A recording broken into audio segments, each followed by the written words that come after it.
I think I was going to tell you brutal honesty when I said the best, animated short that I called. That was a blind guess. I got lucky. Hmm. That was a blind guess. That was like, yeah, I didn't see any of the animated shorts this year. I'm just going to take a blind guess. And it turns out a lot of people were mad that little movie won for best animated short subject because they said it was garbage. It's And weird. I'm I like, don't know why people get mad about these things. It's so strange well, to dude, see. Like people were because mad. everyone, People were dude, angry. this is 2023. Everyone's been drinking from the Haterade bowl. Okay, Haterade. Everyone's been drinking from the fucking Haterade bowl. Oh man, Haterade should be the title of this fucking thing. Oh. I just people were really angry that Angela Bassett didn't win. Yeah, and no, you know what? I'm not mad she didn't win. I'm mad because she was salty as fuck. Okay, Yeah, like yeah. when Jamie Lee's name was called, she wouldn't even clap for like, oh, I deserve this award. I'm like, no, you don't. You don't deserve the award. You deserved it for Tina Turner, not for this. Yeah, it's like you deserve something better. And then then I got into another discussion with my friend last night saying I also think that Jamie Lee's win is kind of one of them ceremonious wins. You know what I mean? Like how Connery got his, how Paul Newman got his. You mean they were honoring her for a lifetime? An honorary win. You know what I mean? Like for your long Jamie career Lee that you've had. No, not Jamie Lee.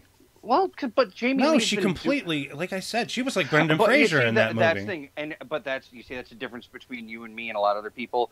You and me are people that actually thought she should have won because she did give a good performance, but then a lot of people are crying bullshit because Stephanie Hsu, they say, gave a better performance than Jamie Lee did. But like I said, my actress Rivers was better than her. Stephanie Hsu. Yes, she gave a great fucking. She played a pissed off teenager. I mean, like everybody's a pissed off. She played my daughter, basically. Okay.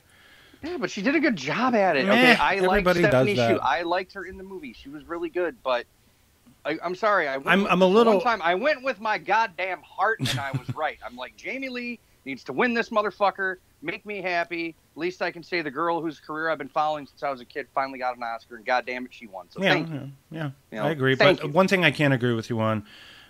Michelle Yeoh's been better. She was better in Crouching Tiger. She should have gotten it there. She isn't given an opportunity. That's one of the reasons why I dislike this movie intensely, is because none of the actors are really given an opportunity to shine, except for Jamie Lee, because she's so. What about Key? Not really. Again, he's not. I'm not quite sure what anyone is doing because of the editing, and it's so bizarre that this movie gets the best editing Oscar when it's the editing that kills it for me.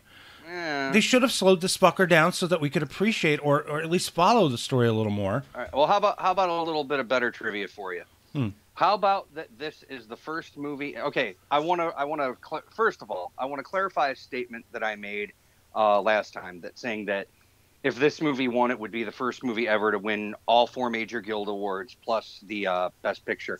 I was This is actually the 5th movie in history to do that. What were the others? Titanic? American Beauty. American Beauty was one of them. There were 5 other. No Country got all the guilds, got all the Guild Awards, and got the Best Picture. There's been other films. So long story short, there are other films that have swept the guilds and then got the Best Picture.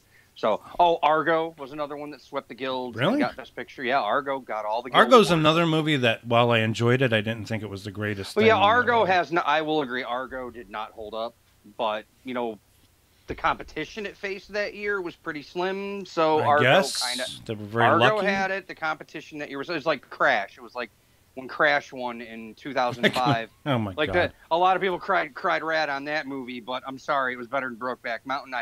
And it's not the subject matter of Brokeback Mountain. I just did not like Brokeback Mountain. I don't care if it's about 2 gay cowboys eating pudding. I just didn't like the fucking movie. Okay? I'm not really into gay cowboys myself.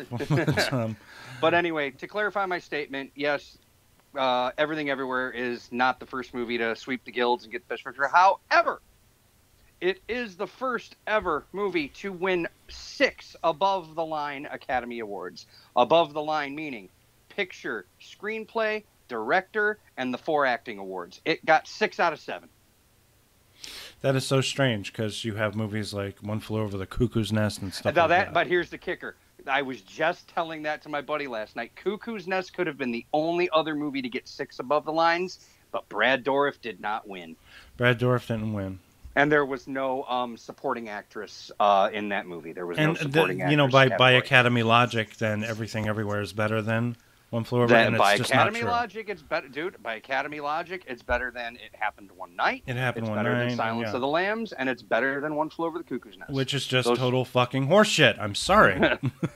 Sorry. I think it's cool that it's the first movie of its kind to win 6 above the line awards. That's pretty fucking awesome to me. Well, it's interesting that it's science fiction. Yes. You know, and a science fiction, as of course, is a genre like horror. Maybe it has just a little bit more respect than horror, and a little more and a little less respect than comedy. But well, because the original Star Wars was nominated for Best Picture, but didn't it win. Lost. Didn't win though. E.T. was nominated for Best Picture, but it lost. Didn't win. Yeah. Jaws. Which is kind of weird if you think about it, because Gandhi, like I saw Gandhi 3.5 fucking hours of that. I watched, and I was like, now granted, I was a 17-year-old kid, but I was still a movie buff, and I had already seen Schindler's List, and I loved that movie to death. Gandhi was just like, like, yeah, it had to be there, I guess, you know? I mean, you don't see people talking about Gandhi in fucking film circles anymore. The one thing I'll tell you this I do respect about Everything Everywhere is that it wasn't Oscar bait. No, you know, it was not. It's very rare that you'll find a movie that wins in a bunch of categories that was not released in Oscar season. Correct. You know, there are some movies that are just completely forgotten. I can't remember. Oh shit, what was it? Mercedes Rule was nominated for one of the Neil Simon movies. So I think it was Broadway Bound or something like that. And it was a movie that was released right after the previous year's Oscars.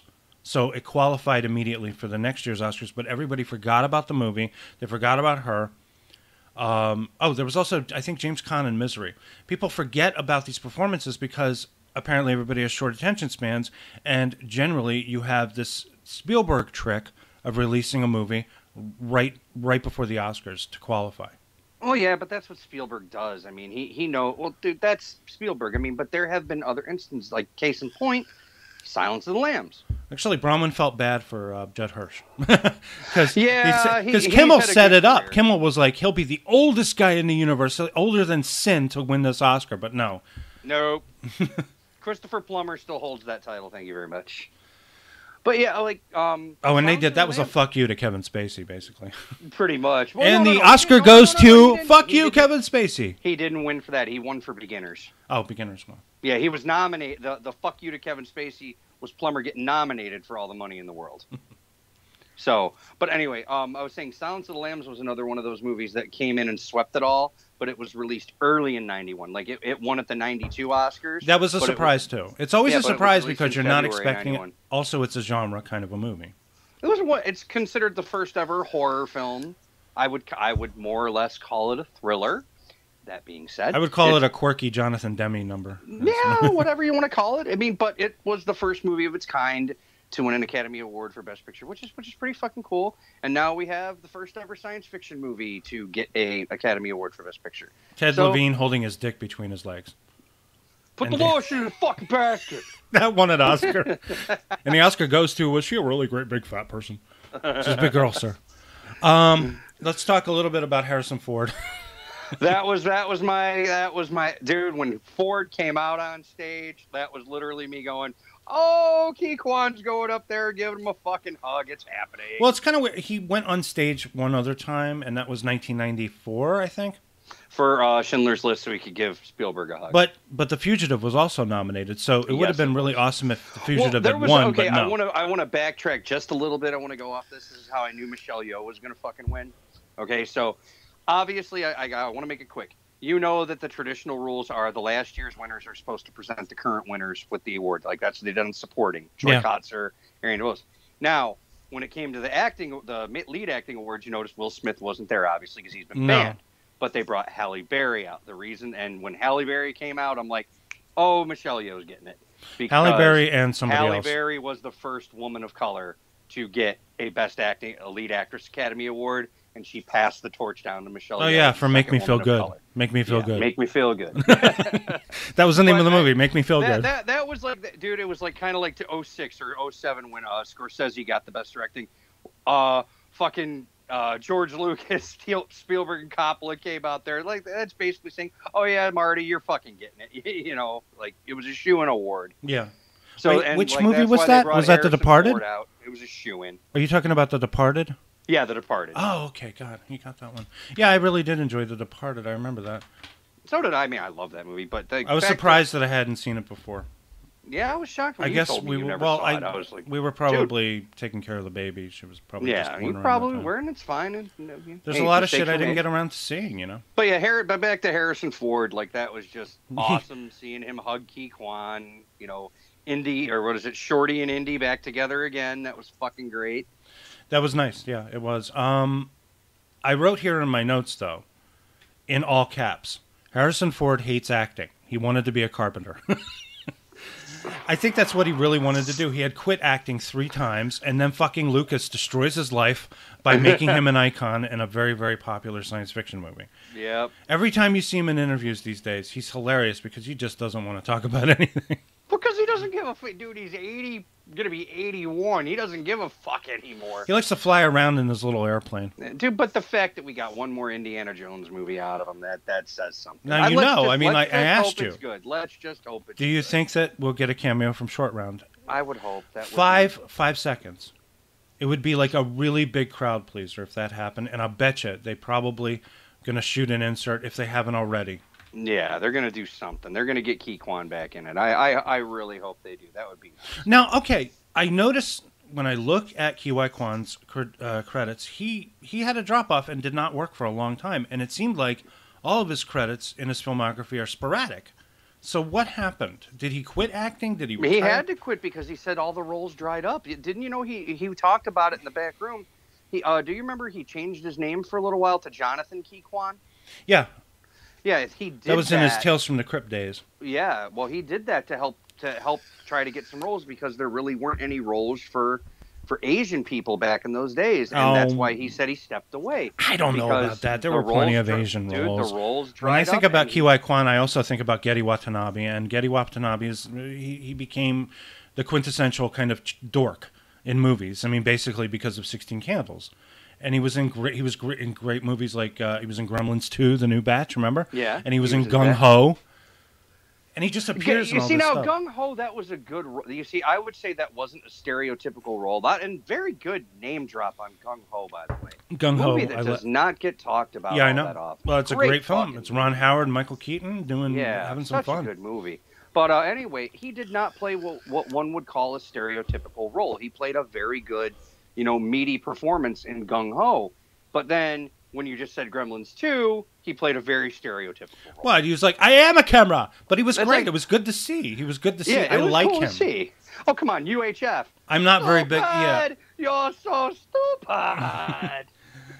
The thing about it is, yes, the stereotypical Asian roles kind of bug me sometimes, but he's a comedian and he's funny. Short Round is very interesting because he was kind of, I don't know that he was stereotypical because he really does behave like that. Yeah, in real life he's fucking crazy, and he speaks 4 languages. I mean, one of it being, I think he speaks Mandarin, Cantonese, Vietnamese, and English. Mm-hmm. The problem is I just wish he played a more assertive character and everything everywhere. For some reason, the story required him to be, in the background behind Michelle Yeoh. Michelle Yeoh, the whole movie was her, basically. But he did play a sympathetic character in the end. And also, he's 10 years younger than her. They don't really match up as a good married couple, She's older than him, and it's obvious because he was a kid at a time when she was making Hong Kong movies, Yeah, because they both started their careers around this. Hers was they both started in '84, and you're right, she is 10 years older than him. But she just seems a little too old, and also, I mean, there's just something wrong with the generation gap. It doesn't make any sense. But then you have to look at Michelle Yeoh, though. No one ever said that her character in Everything Everywhere was portrayed as a 61-year-old woman. Nobody ever said that. Yeah, but we are. But because you're saying she doesn't look like she's 61, just like she doesn't look like she's 61, but she acts like she's from a much older generation in that film, and she's not quite a baby boomer and not quite Generation X. She's in the middle somewhere. She's older than Generation X, and Ki Kwan is Generation X. So it's very strange. Even they don't really match up, and they don't quite. I mean, yes, obviously the whole thing in their universe, they're getting a divorce, or they're preparing to get a divorce. So, well, he doesn't want to get a divorce, but he feels the need to give her a shot in there. Whatever. Let's not talk about that. We're talking about the acting. We're talking about the acting. But it just, I don't know. There's so much about that movie that just bugs the fuck out of me. And their daughter is too young. Their daughter should be older based on their age. You know. It's just happy to see him make a comeback after all these years. You know, all these years living in the darkness, working behind the scenes.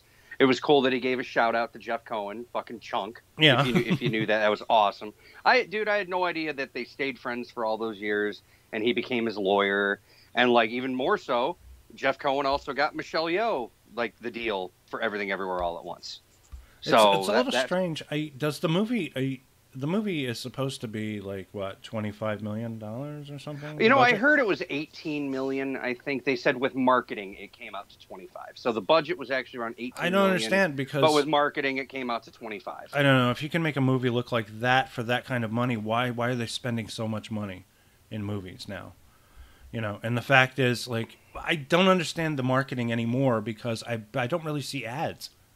You know, is it that, or is it that the marketing is just costs way too much money? Is that it? The marketing is costing a lot more. I mean, look at how much money Disney had to spend on fucking Avatar for marketing, and like you hear the movie had to make $2 billion to break even, and it's like, and it fucking did make $2 billion, which is kind of impressive, but I'm not going to say kind of impressive. It is impressive because Jim Cameron now has the 3 highest grossing films of all time. I don't know that I buy it though, because it is Disney, as I've said. It is Disney, but you can't trust. And I them. still haven't even seen Avatar. I haven't seen it, and what's more, I'm not even interested in seeing it. I saw the first movie, and I never wanted to watch it again.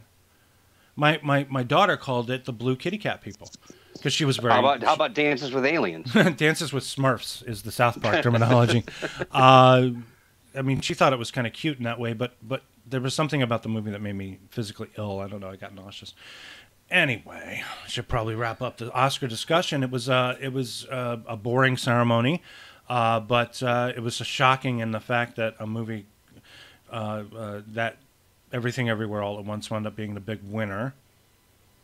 To me, it wasn't a shocker. I knew it was going to get all that. I'm just like, a lot of people were trying to say that All Quiet, like I've been hearing discussions that go, oh, I was worried All Quiet was going to take it all. I'm like, guys, All Quiet wasn't going to fucking take it all. There was no way. It was going to get technical, and I even told you the same thing. You were even telling me, oh, All Quiet might take it. I'm like, dude, it's Aviator. It's going to take the technical, okay? But it ain't going to win it all. And sure enough, it didn't. So I was right. I told you it was just going to get the technical awards, and it got 4 Oscars. Ironically enough, you know, the third most movie that won that night was The Whale. The Whale, okay. The Whale was the third most winning movie that night. Because it went 7 Academy Awards for Everything Everywhere, 4 awards for All Quiet, 2 awards for The Whale, and every other movie got 1 award each.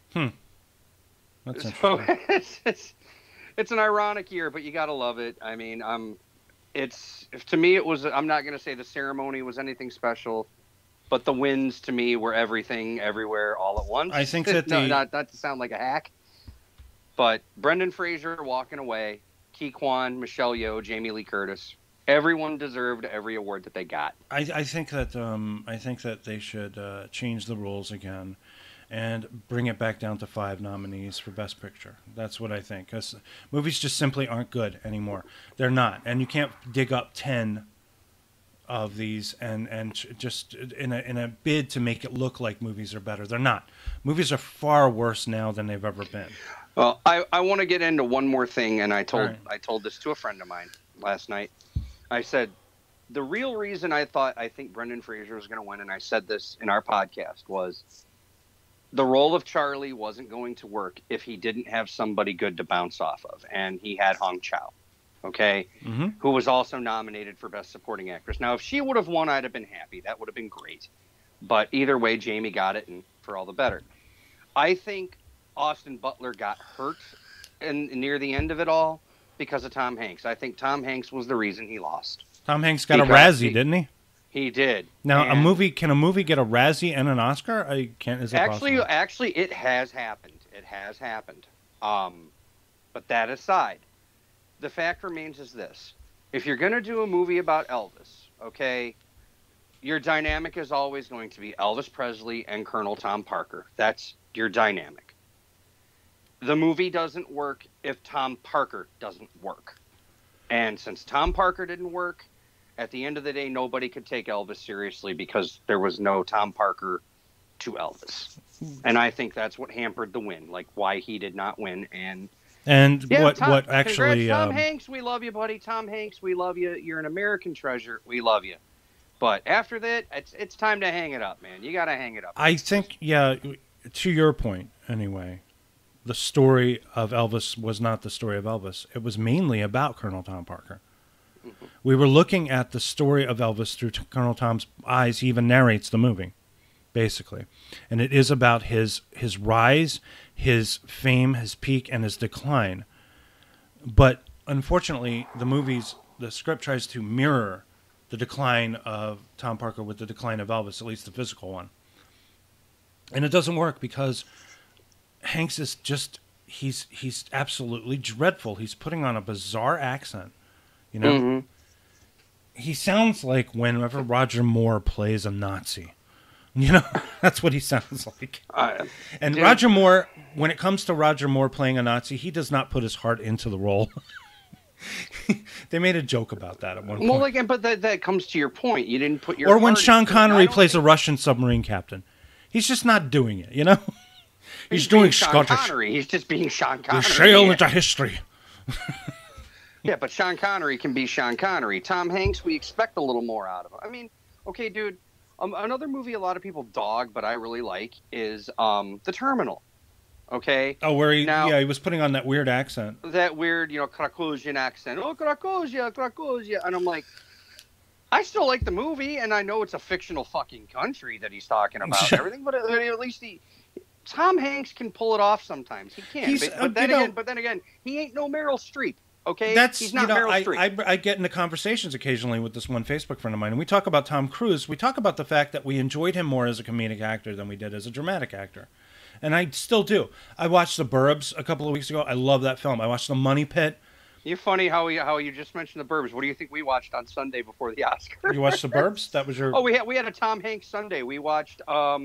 we did The Burbs, we did Big, and we did Turner and Hooch right before the fucking Oscars came on at work. So, yeah, we had that. But yeah, fucking Burbs, dude. I wish Tom Hanks would do more comedy, man.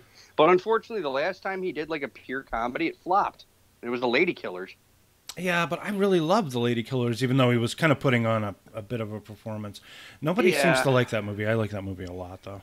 You see, it's again, hey, different strokes for different folks, man. Hey, a lot of people don't like Ford Fairlane, and that's my favorite comedy of all time. Fucking so, again, Ford Fairlane. Different strokes for different folks, as they say. But speaking of which, I'm gonna have to re-edit that Comedy Gold thing because that's the one thing they kicked it off of YouTube because of this. There's a little bit of a video clip from Ford Fairlane. Apparently, it's illegal in this country. Anything Rennie Harlan does is illegal now. Whatever. But anyway, like we said, Tom Hanks, you got to hang it up, dude, because for all intents and purposes, you cost Austin Butler an Oscar, and you made Linkovich Chomovsky win an Oscar. So there you go. I think maybe he should retire. Yeah. Well, okay, we were talking he's about... He's going to be 67 this year. The biggest stars of the 80s and 90s were Tom Cruise, Bruce Willis, and Tom Hanks. And Arnold Schwarzenegger, too. And Tom Cruise is the only one left standing. They're all gone now. I mean, Hanks still has his career, his reputation. Bruce Willis has dementia. He's never working again. It's really sad what happened at the end of Bruce Willis's career. He did all these direct-to-video streaming movies. Yeah, I mean, they paid him a shit ton of money, but he still did it because he wanted to keep working. And now, like, Demi came back and is taking care of him. It's such a tragedy what happened to Bruce Willis, I swear. Yeah. But at least we still got Tom Cruise. They said he's the last real movie star, and I'm inclined to agree on that. He really is. He's still a draw based on his name, The Mummy notwithstanding. But he's still a draw. Jesus Christ, even Harrison Ford does this direct-to-streaming movies crap, too. He does come out occasionally. He gets to come out occasionally to be Indiana Jones or Han Solo. But for the most part, he's doing streaming stuff now. Because, he's in his... He even knows he's in his twilight. He wants to spend more time with his wife, and occasionally he'll go take a job or something like that. But he knows he ain't winning an Oscar anymore. He knows his time has come, but at least he can still work. mean, hell, he came back and did Blade Runner 2049, and God bless him for it. You know? Yeah. Bless him for it. I'm glad he came back. But anyway, like we've said, it was the Oscars. The show itself was kind of mad, but the awards that won were fucking great. I'm glad you know what I'm going to do? Won. I'm going to try this next year. I'm going to make a concerted effort to see every one of the nominated movies. I'm going to try and see every nominated movie like I did back in 2019. Okay. I'm going to try and do that. We'll see what happens. I just hope that, we get some more interesting titles, Although it's going to be weird, though, because of the new restrictions that the Academy has. Well, what do you mean? Well, now everything has to have an incredibly diverse cast, and that's going to destroy a lot of chances for storytelling, because there are simply some stories you can't tell without diversity. With diversity or without, Right. There should be no rules when it comes to creativity. There should be nothing limiting you. And you're right. I mean, at the end of the day, you should be able to make the movie you want to make. Under those guidelines, The Thing could never be a contender for anything. Because it's an all-male cast. Yeah, there's not the only woman you have is Jamie Lee Curtis's voice playing the computer. Or Reservoir Dogs. Yeah, you don't want to be the lady who gets shot trying to. No, that was Adrienne Barbeau, my friend. Oh, that was Adrienne Barbeau. I thought that was Jamie Lee, but you are Jamie right. Lee is the voice of the narrator in Escape from New York. Adrienne Barbeau is the voice of the computer, the cheating bitch. Gotcha. Cheating bitch. Okay. Cheating bitch. That's what they should have called her, cheating bitch, although that might be considered misogynist. Yes, that would be a little misogynistic right there. We're all very tired. Yes. Anyway, that's it. We're done. Blah! Blah. Like, share, and subscribe, and hopefully you all enjoyed the Oscars like we did. I did more than Dave, of course. And also, blah. Blah.